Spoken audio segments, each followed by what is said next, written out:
Merit, pinangakong hindi siya bibitaw. So ano nga ba ang ibig sabihin ni Merit?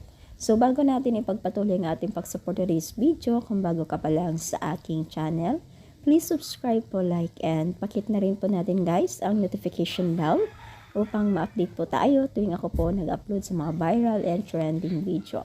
So alam niyo ba guys, ang isa sa mga naging dahilan kung bakit itong si Merit ay patuloy ang kanyang pagbibigay ng inspirasyon ay may mga bagay-bagay na kinakapitan at naging inspirasyon ito sa kanya.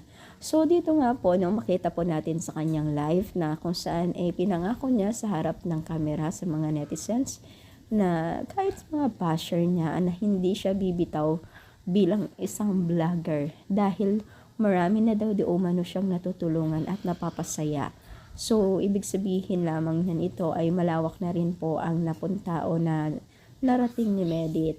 Sa may mga, minsan kasi netizens na pilyo na nagsasabi na stop or what else man na kanilang sinasabi sa kanya na hindi maganda ay talagang minsan ay nagdidilim din ang ating paningin at nararamdaman at hindi rin pwede yung laging ganito at minsan talaga ay kailangan din natin pumatol.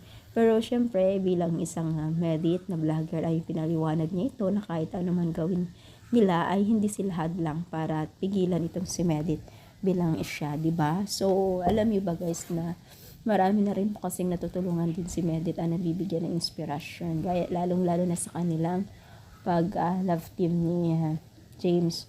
Pero bagamat po ang dami talaga nilang basher, pero syempre hindi alintaan na yun sa gustong taong umangat at makatulong din, di ba? So ano sa palagay ninyo? I-comment down, palike po ang ating video. Thank you, more power, and God bless all guys.